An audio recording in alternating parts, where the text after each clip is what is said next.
Hello everyone, welcome back to Lakshya academy. आप सभी का स्वागत है हमारे इस प्लेटफॉर्म पे जहाँ पे हम कर रहे हैं यूपीजीआईसी की प्रिपरेशन, है ना, for the post of lecturer and subject है आपका इकोनॉमिक्स, है ना। कल से पहले हमने क्या किया था, यूनिट 4 को हमने स्टार्ट किया था और यूनिट 4 का नाम हमारा क्या है, पब्लिक फाइनेंस, है ना। यानी कि जो पब्लिक का जो सार्वजनिक वित्त है ना, पब्लिक फाइनेंस की हम बात कर रहे थे। इसी पब्लिक फाइनेंस को शुरू करते हुए हमने देखा था कि सरकार जो है ना, पब्लिक फाइनेंस का उपयोग किन किन चीजों में करती है, टैक्सेशन पॉलिसी क्या होती है ना। और टैक्सेशन पॉलिसी, टैक्सेशन जो सरकार लगाती है उसका आपका यूज कहाँ किन किन चीजों पे करती है, और मेन वो किसका घटक है, आपका जो टैक्सेशन है। टैक्सेशन आपका एक सबसे बड़ा फैक्टर है आपका बजट का, है ना। कि बजट की आज हम बजट की बातें करेंगे कि बजट होता क्या है, कितने प्रकार का होता है ना।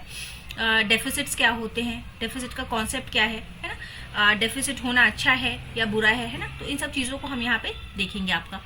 तो हमने कहा कि जो टैक्सेशन है वो बजट का पार्ट है।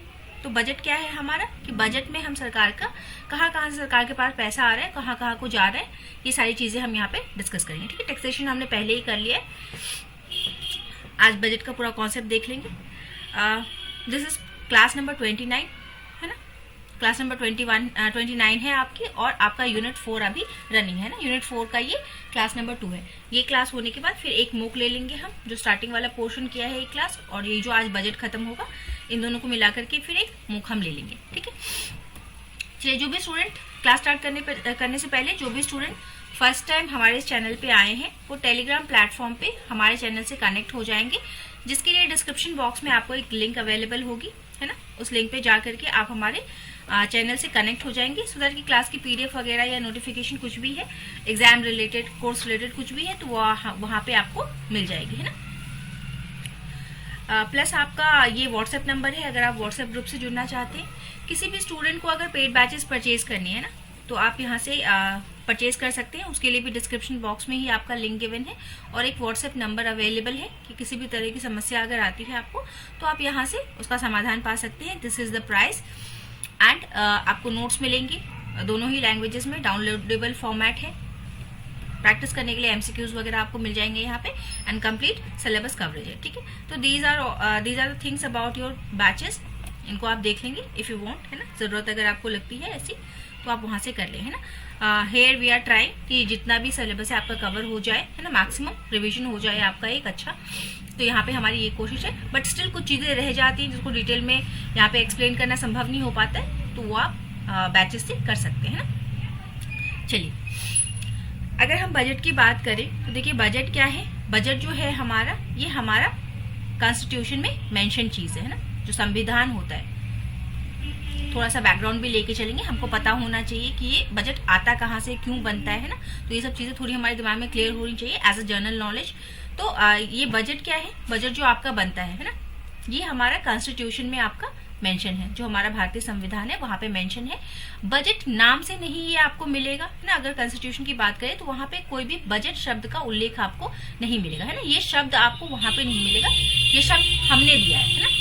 ये संवैधानिक शब्द नहीं है, ये शब्द हम लोगों ने दिया हुआ है, बजट। यहाँ पे आपको वर्ड क्या मिलेगा, तो बजट अगर हम कह रहे हैं कि कॉन्स्टिट्यूशन में लिखा हुआ है, तो कॉन्स्टिट्यूशन में किस नाम से लिखा हुआ है, ये लिखा हुआ है आपका फाइनेंशियल स्टेटमेंट के नाम से, है ना। वहां पे लिखा है कि there should be a financial statement for the union, है कि यूनियन और राज्य के लिए आपका एक फाइनेंशियल स्टेटमेंट आप बनाएंगे, वित्तीय विवरण बनाएंगे, जिसमें सरकार ये बताएगी, चाहे वो राज्य सरकार है चाहे वो केंद्र सरकार है ना, either it's a state government और इट्स अ यूनियन गवर्नमेंट, है ना। केंद्र यूनियन, सेंट्रल गवर्नमेंट या यूनियन गवर्नमेंट है, चाहे राज्य सरकार है, दोनों एक आपका एक जो आपका वित्तीय विवरण है वो बना करके देगी, फाइनेंशियल स्टेटमेंट बनाएगी हर साल, जिसमें वो बताएगी कि उसके पास जो फाइनेंस है ना, जो भी फाइनेंस है, जो भी वित्त है, वो कहाँ से आ रहा है। The money is coming from money, और your finance is coming from the government should tell कि from where they are getting the money, है ना। उसके पास मनी जो है वो आ कहाँ से रहा है, और उस मनी को वो खर्च कहाँ करने वाली है ना। तो इस वित्तीय विवरण में सरकार आपको ये बताएगी कि उसके पास कहाँ से कितना पैसा आया, और उसने उस पैसे को कहाँ खर्च किया, है ना। सोशल वेलफेयर में कितना खर्च किया, डिफेंस में कितना खर्च किया, जो उसने लोन लिया है, इंटरेस्ट लोन लिया है, उस लोन पे उसने कितना इंटरेस्ट पे किया है ना, कितना परसेंट उसने पे किया है। जो स्कीम्स आती है ना, जो ऐसे आपका जैसे मनरेगा स्कीम है आपकी, है ना, मिड डे मील वाली स्कीम है, तो बहुत सारी स्कीम जो सरकार चलाती है, चाहे राज्य में चाहे केंद्र में, तो उस पर उसने कितना पैसा खर्च किया। फिर आपका जो सब्सिडी है उस पे कितना दिया है, एजुकेशन पे कितना दिया है, हेल्थ पे कितना दिया, तो वो सारी चीजें बताती है ना कि पैसा आया कहाँ कहाँ से। फॉर एग्जाम्पल कमिंग फ्रॉम, कहाँ से पैसा आया, कॉर्पोरेट टैक्स से आपको कितना मिला पैसा, इनकम टैक्स से कहाँ मिला, कितना मिला, कस्टम से कितना मिला, एक्साइज से कितना मिला, जीएसटी से कितना आपने पैसा कलेक्ट किया है, नॉन टैक्स रिसीप्ट जो हमने कल किया था, जो इससे पहले वाली क्लास में हमने किया था कि एक मेजर सोर्स तो है आपका टैक्स, है ना, कि सरकार के पास पैसा आता कहाँ से है, तो टैक्सेस से आता है। प्लस कुछ ऐसे हैं जो गैर कर आपके भी सोर्सेज हैं, स्रोत ऐसे हैं जो कि गैर कर है, तो वहां से भी पैसा आता है। जैसे कि आप फाइन लगा दिया, पेनाल्टीज लगा दी, है ना, सरकार की संस्थाएं चलती हैं, वहां से अर्निंग होती है, ग्रांट्स मिलता है, तो ये सारी चीजें भी नॉन टैक्स वाले में आती है, वो भी आपका स्रोत बनता है। ठीक, फिर आपका बोरोइंग्स कुछ सरकार करती है ना, कि कुछ हमने लोन पे ले लिया, डेफिसिट का अगर बनेगा, अभी हम देखेंगे कि डेफिसिट फाइनेंसिंग होगी तो बोरोइंग की जाती है। तो ये जो वित्तीय विवरण है, इसमें ये सारी चीजें आपकी मेंशन होती है। दो चीजें मेंशन होती है कि पैसा आया कहाँ से और गया कहाँ, है ना। ये आपने देखा होगा, शेजवार फाइनेंस मिनिस्टर सीतारमन, सभी लोग अवगत होंगे इनसे। और ये जो है ये लाल किताब, रेड बुक, है ना, इसी में हमारा बजट होता है। ठीक है, सॉरी, रेड बैग, इसी में हमारा बजट आपका पेश होता है। ये थोड़ी सी चर्चा हमने की थी, थोड़ा सा डिस्कशन हमने किया था, ये गवर्नमेंट बजट होता कैसा है। और वन मोर थिंग कि हमने जो ये कहा कि जो आपका कॉन्स्टिट्यूशन में ये किस नाम से आपको मिलता है, ये मिलता है फाइनेंशियल स्टेटमेंट। और ये लिखा कहाँ हुआ है, ये लिखा हुआ है कॉन्स्टिट्यूशन के आर्टिकल 112 में, है ना। राज्य के लिए अलग है, ये यूनियन के लिए है आपका।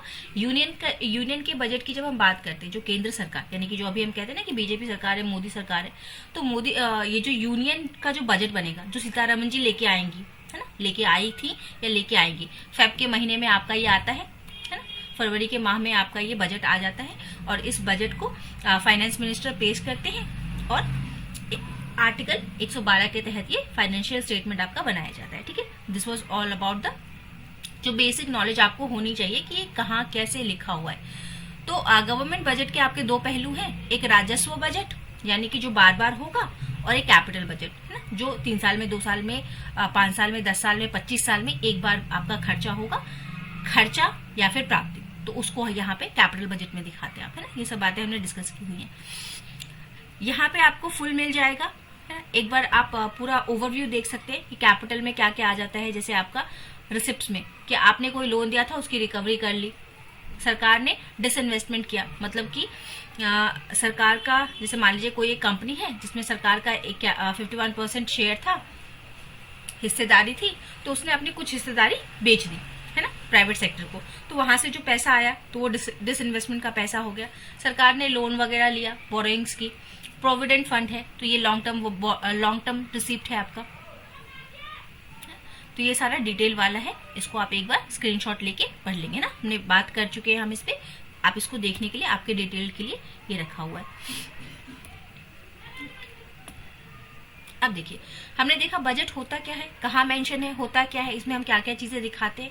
तो ये सिंपली ये क्या है, प्लान है, एक फाइनेंशियल स्टेटमेंट है जिसमें हम प्लानिंग करते हैं।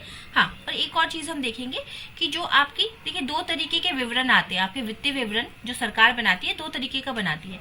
एक आपका आता है इकोनॉमिक सर्वे के नाम से, इकोनॉमिक सर्वे, है ना।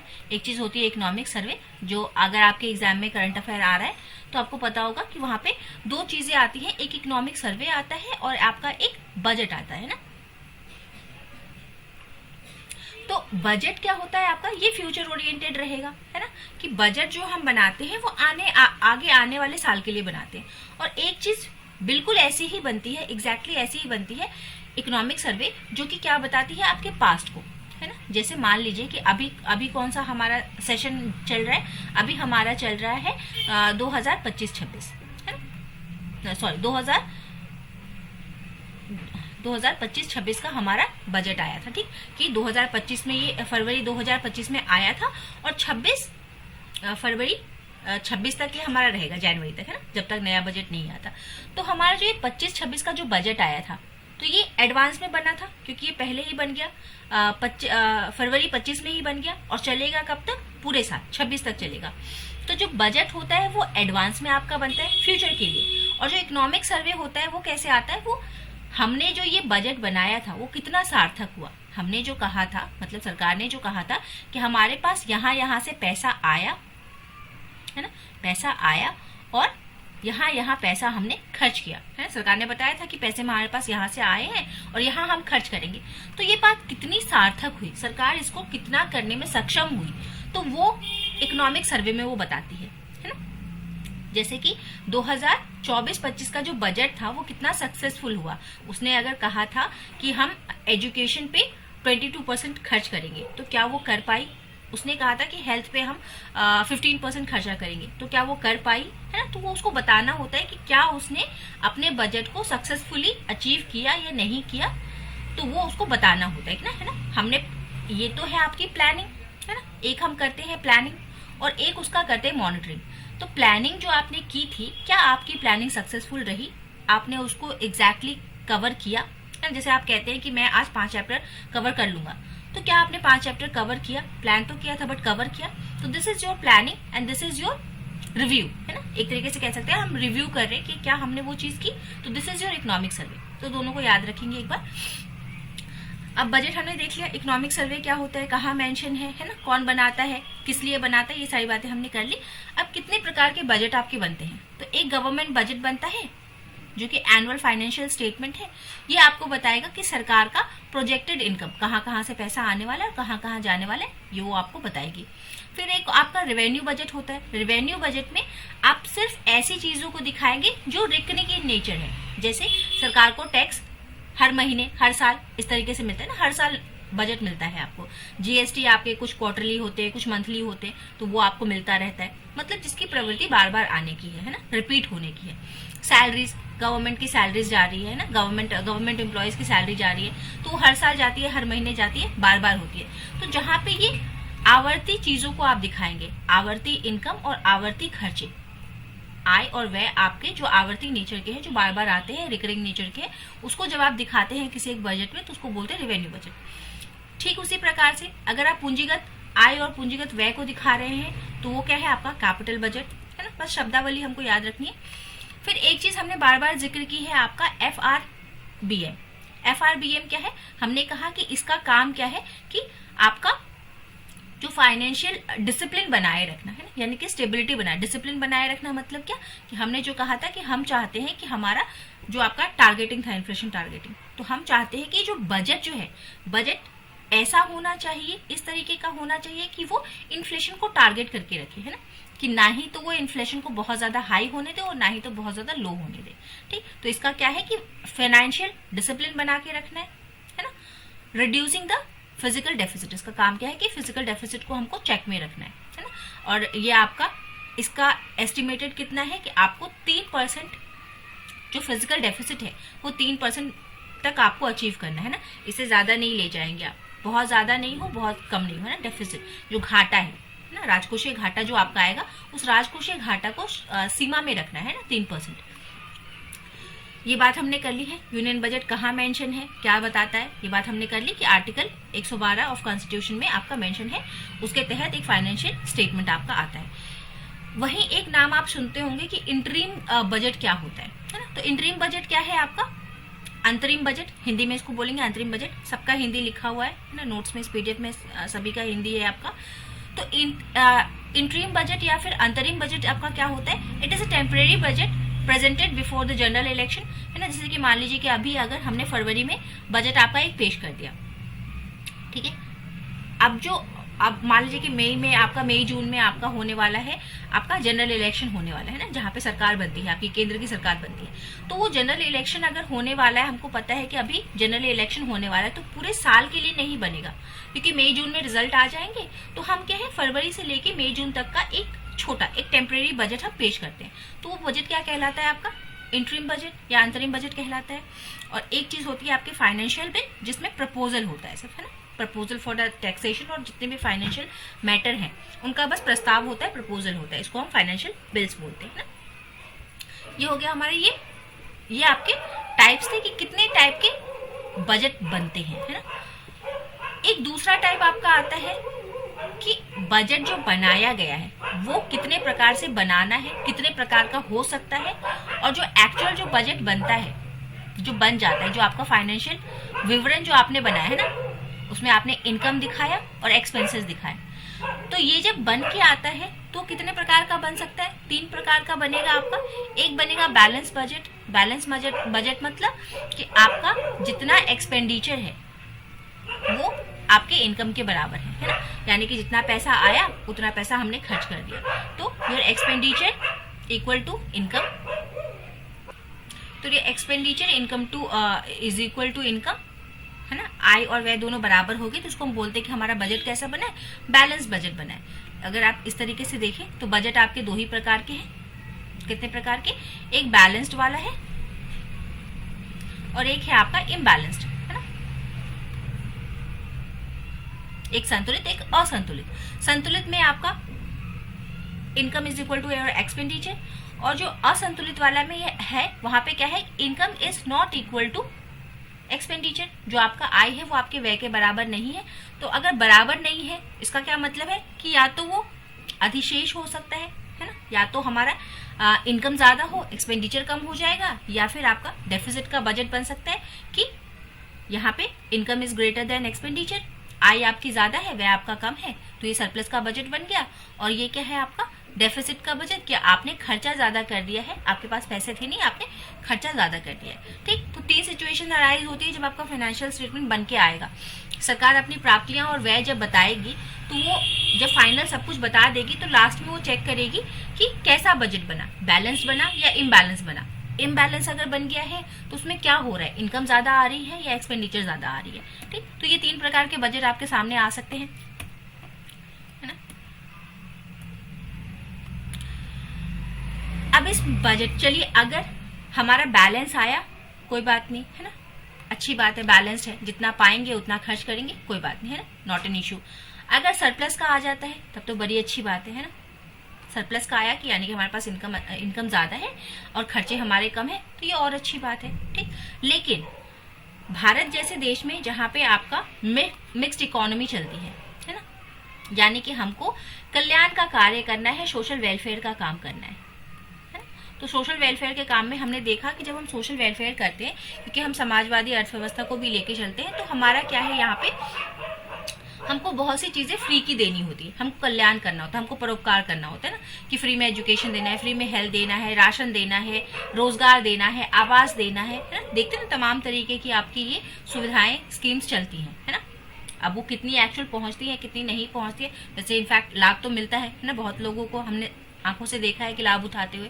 तो ये जो सोशल वेलफेयर हो रहा है, फ्री ऑफ कॉस्ट या फिर बहुत सस्ते दामों पे आपको चीज मिलना, यहाँ अगर आप सस्ते दामों पे चीज बांट रहे हैं, है ना, फ्री की सेवाएं दे रहे हैं, तो ये कहीं ना कहीं डेफिसिट की तरफ तो आपको लेके जाएगा ही जाएगा, है ना। कि आपके पास है नहीं, अगर किसी चीज का खर्चा अगर 5,000 आ रहा है और उसी चीज को आप 500 रुपए में दे रहे हैं, तो ये 4,500 रुपए कहाँ से आएंगे? तो कहीं ना कहीं घाटा तो क्रिएट होगा। तो अब ये घाटों के बारे में आपको जानना है कि अब अगर हम समाज सेवी हैं, हम सोशलिज्म को लेके चल रहे हैं, तो घाटे का बजट तो बनना हमारा मतलब एकदम निश्चित बात है ना, कि बनेगा ही बनेगा वो घाटे का बजट। तो वो घाटा कितने प्रकार का होगा, है ना, और उस प्रकार का मतलब क्या है? पहला हमने कहा बजट डेफिसिट, फिर revenue deficit, effective revenue deficit, physical deficit, primary deficit और मॉनेटाइज्ड डेफिसिट। इतने प्रकार के आपके डेफिसिट होते हैं जब आपका बजट बनता है, तो इतने प्रकार का घाटा आपके सामने आ सकता है। अब ये घाटे होते क्या है, एक एक करके देख लेंगे हम इनको। सबसे पहला बजट डेफिसिट। तो बजट डेफिसिट क्या है, ये यूजुअली आपका 0 ही आता है ना, कि हम यहाँ पे दिखाते हैं कि बजट डेफिसिट कितना रहेगा, टोटल एक्सपेंडिचर माइनस टोटल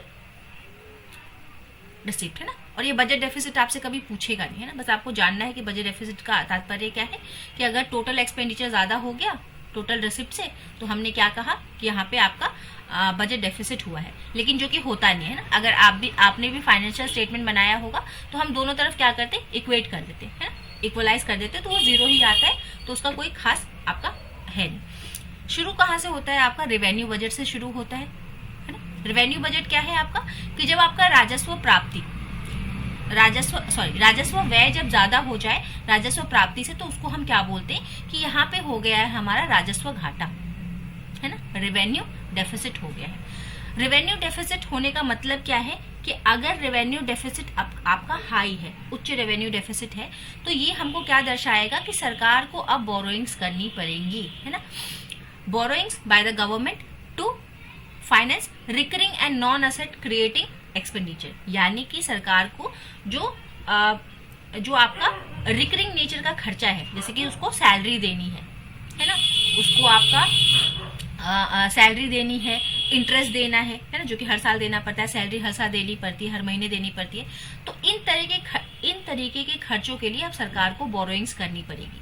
ठीक, इस वक्त वार्निंग रहती है कि इस चीज को बार बार ना बढ़ाया जाए। बार बार रेवेन्यू डेफिसिट होना is not good for your country, not good for your government, है ना। गवर्नमेंट के लिए क्या, गवर्नमेंट का तो कुछ नहीं है, गवर्नमेंट तो आएगी जाएगी, है ना। आज बीजेपी है, कल कांग्रेस आ जाएगी, परसों कोई और आ जाएगी, तो गवर्नमेंट को कुछ खास नुकसान नहीं होगा, but it is not good for your country, है ना, हमारे देश के लिए अच्छा नहीं है।